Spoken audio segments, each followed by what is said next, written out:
right, Shalom. First and foremost, I would like to give all praise, honor, and glory unto Yahweh, Bahashem, Yahweh Shai, Bahashem, Rakakwadash.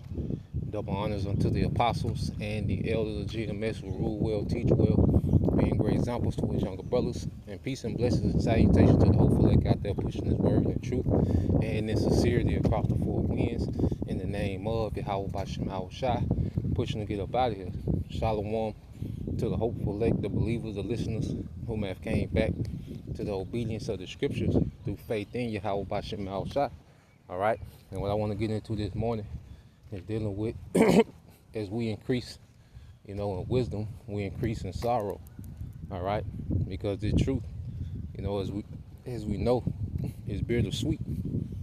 All right, and when you read this in the book of Ecclesiastes, chapter 1, all right, verse 18, and the book of Ecclesiastes is a heavy book, as King Solomon was in a state in his life where he had pretty much tried everything, and he was disappointed, in what he found, all right, because he had understanding that no matter, how great, he was going to be in his lifetime, he was only going to be accounted for that one lifetime. He understood, he came to the realization that he had to die, okay, and that made him, increase in sorrow, so we coming to this truth, it's a different dynamic, but it's the same method of us increasing in wisdom and increasing in sorrow, because we fell away completely from who we were as a people, all right, and as we have came back to this knowledge and this understanding of who we are,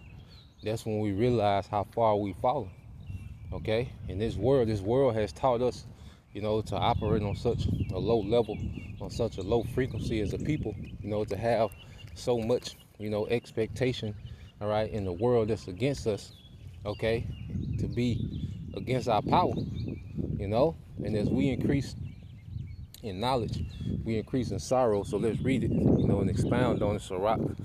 Ecclesiastes chapter 1, verse 18. It says, "For much wisdom is much grief, and he that increaseth knowledge increases sorrow," man. And as we learn about righteousness and how things are supposed to be, but still have to exist, in this perverted, sick, anti-Messiah society, you increase in sorrow, man.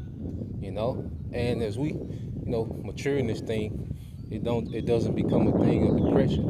It's a thing of vexation, and it's just a thing of longing for a righteous kingdom to be established in the earth. It's a sorrow of having to deal in this society, every day that's against our power, that's against righteousness, man. Where everything is absolutely backwards, man. Because we was cultivated in this culture to think everything that was right is wrong and everything wrong is right. We was brought up to be anti-Messiah. So as we increase in knowledge, we look at our life and how we live, man. I know I felt so bad first coming to the truth, man, because I had just, had a Christmas party, heavy into, Christianity, man. You find out that it's paganism, and it's like, God damn, you go through that spirit, godly sorrow, you feel ashamed, okay, and it's always something else because we're always increasing in knowledge, so when we first come in, finding out what we're supposed to eat and not eat, so you like, damn, you look at how you used to eat, your choice foods, and it was all rebellion, okay, and then as we grow and grow, in righteousness, things, begin to stand out to us, man, all right, what marriage is, our perception of marriage in this world was completely off compared to how it should be, our perception, of, family structure, okay, when we, because lately, as we've been reading in the book of 2 Samuel, and you just see the authority that King David had over his family, and we had to go through life, and we don't have that authority like that, man. When you realize All right, and it just make you realize how far we feel as a people. Especially the sons of God. Genesis the 6th chapter talk about the fall. Okay, and we've been in the fallen state for a long time. All right, and then in this time we've hit rock bottom. Okay, but you have to remember, this is a punishment. Okay, because how do you punish a king? Okay, you take away his privileges, you take away his authority. Okay, that's worse than death. For a former king, all right, to have to walk the earth with none of the authority and the perks, all right, that he had. Okay, so when we increase in wisdom and we understand how things supposed to be, we read about our forefathers and we read about the patriarch of the Bible, and we have to deal in this world, and it's like, damn, So, but then we have to understand the Lord is doing this on purpose, man. The Lord wants us, to be vexed. He wants us to go through this bitterness because it's perfecting us, man. You see? Just you look at the pure power, the authority our forefathers had, and then you look at the lack that we have in this world. The fact that you got to compromise with particular things, the fact that you have to have back and forth about particular things, and you see, but it's meant to be this way, all right? Because you go in the same book, it's Ecclesiastes chapter 7 and verse 3. It says, sorrow is better than laughter, for by the sadness of the countenance, the heart, all right, which is the mind, is made better. And you read this in the NLT, sorrow is better than laughter, for sadness has a refining influence on us, man. So we're being refined in this bitterness, man. Because you got to remember, we woke up in captivity to realize we was kings. The Lord, had it set up to where, because when you're in the world and you think that we think that we a thriving nigga, the woman thinks that she's doing something big by being independent and, strong according to this world. Okay, bossy and attitude, she thinks she's winning. We thought we was winning as niggas in the world, but then we realized what we're supposed to be, okay, and where we fell from, and who we are, who our power is. The Lord woke us up in captivity. It's like thinking you're on vacation, okay, and you're thinking you're on the beach drinking Mai Tais, all right, and then someone hits a switch and turns the light on, okay, erases the simulation of a beach, and you see that you're in the prison, and that's how it is for us as we wake up in this truth. It's like, damn, because we realize we kings, then we realize we in captivity.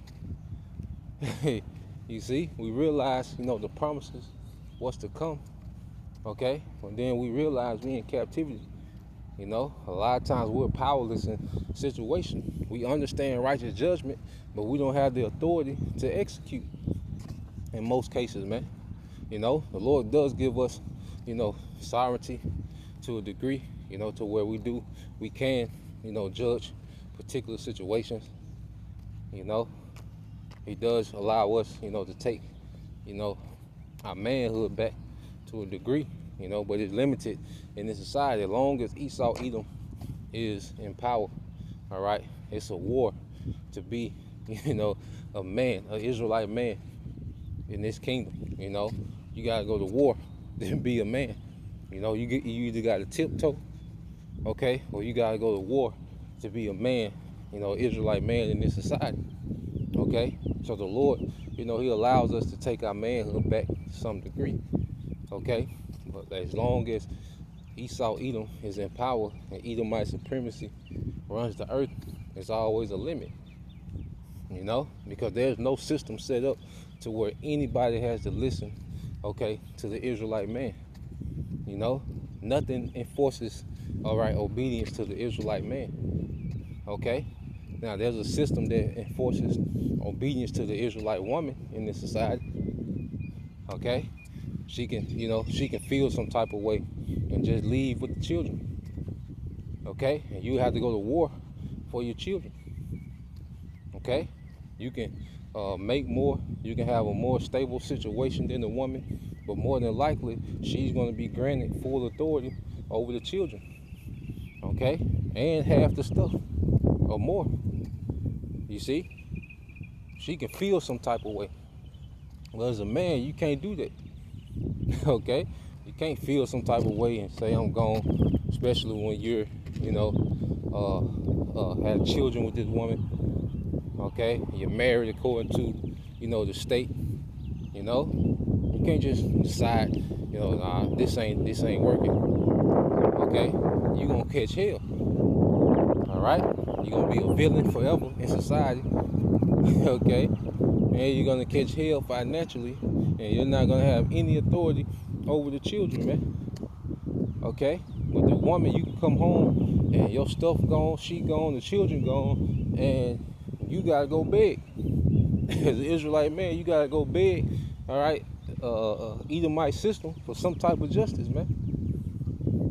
Okay, so there is no system in the planet Earth, okay, that enforces obedience to the Israelite man.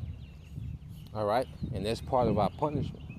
You see, and it's making us appreciate, okay, the righteousness that Yahweh Shai is going to bring to the earth.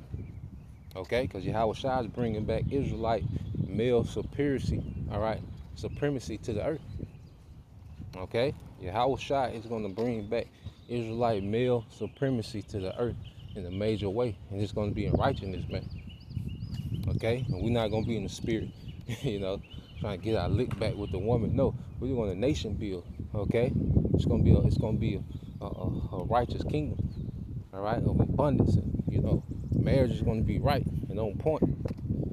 Okay, family is going to be structured and on point. So the bitterness just makes us look forward, to the sweet.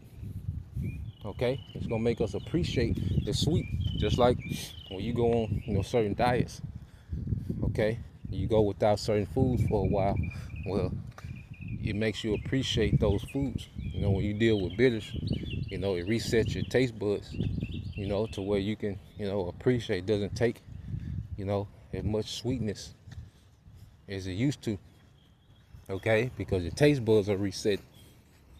So you appreciate, the things that you eat more. Okay, so this captivity is going to make us appreciate righteousness, all right, much more. That's why I said that in the book of Psalms. We always get it.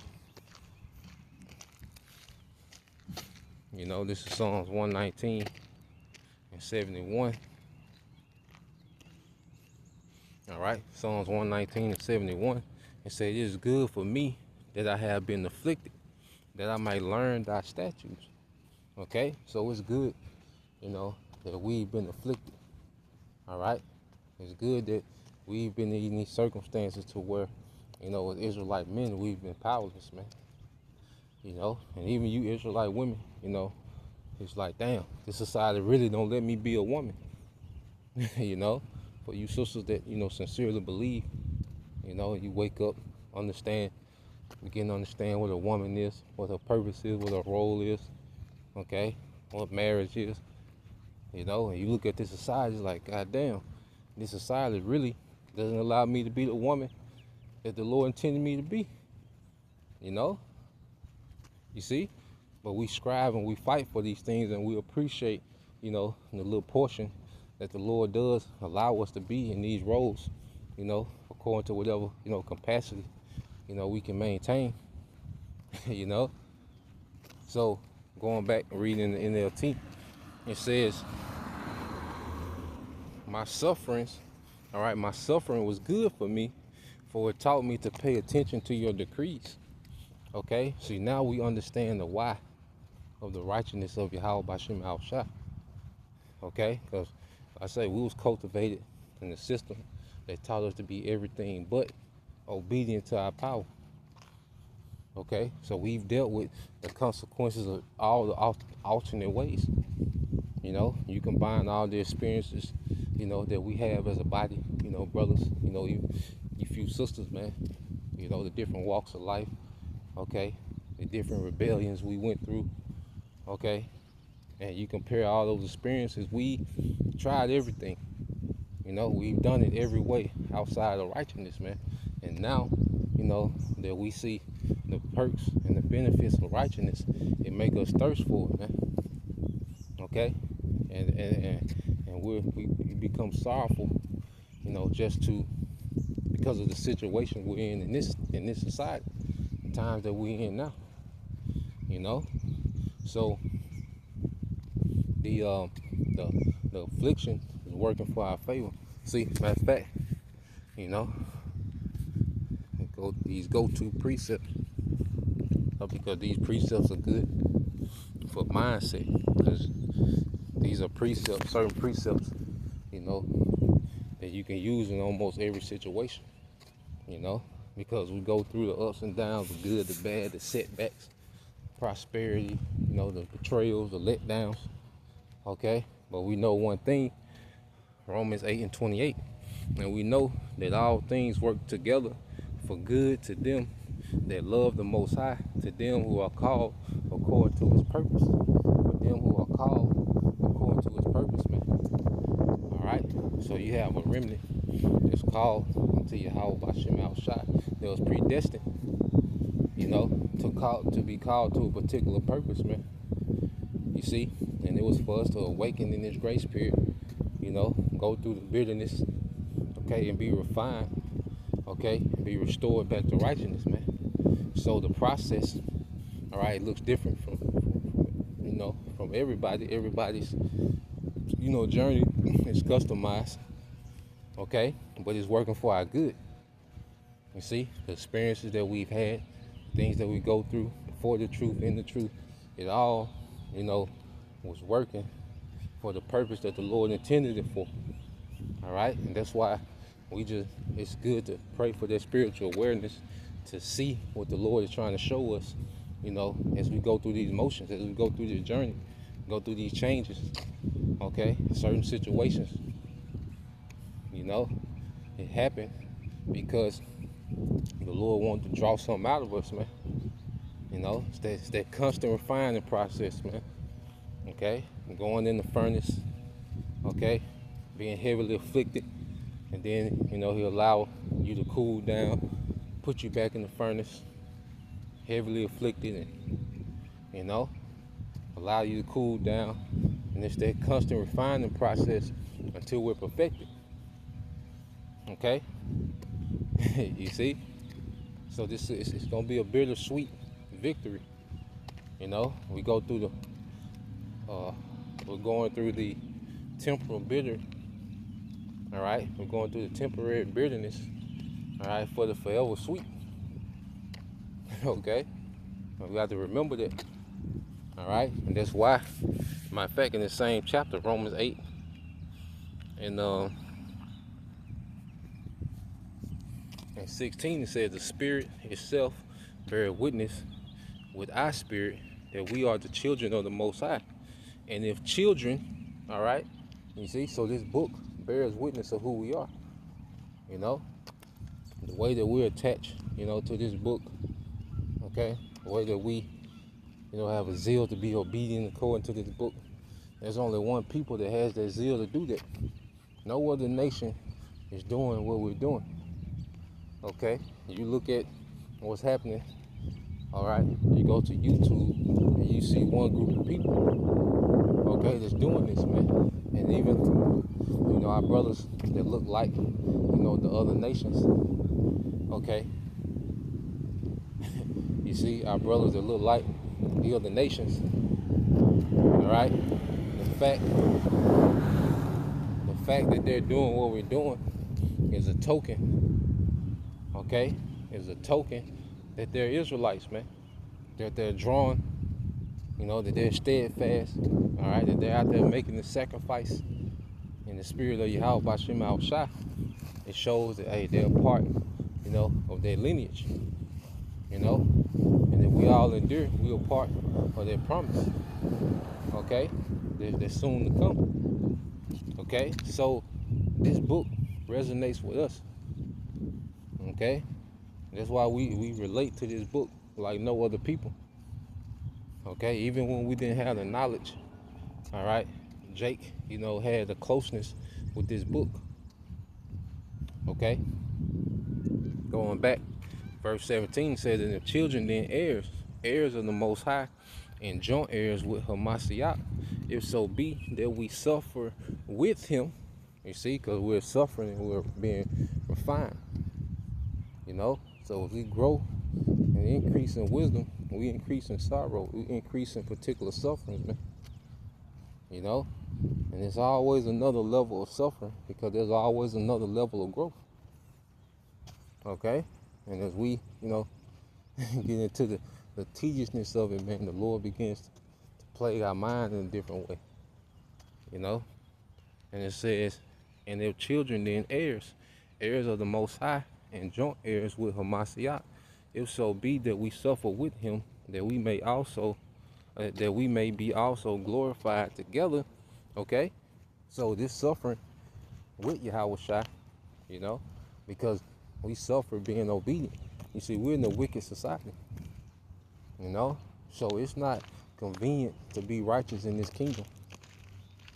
Okay? It can be very inconvenient at times being righteous in this kingdom, man.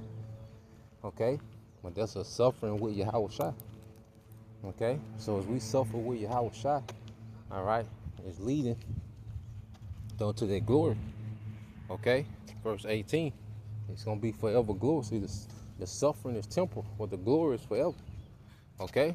Verse 18, for I reckon that the sufferings of this present time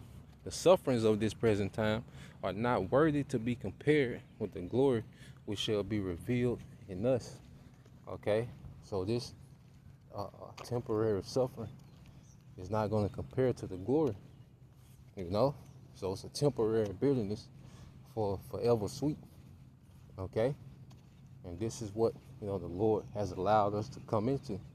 It's an honor, it's a glory to be able to suffer for Yahweh B'Shem Yahushua, to suffer, following Yahushua. And the scriptures speak about us following the Lamb whithersoever we goeth, So that was the point, just wanted to bring that out.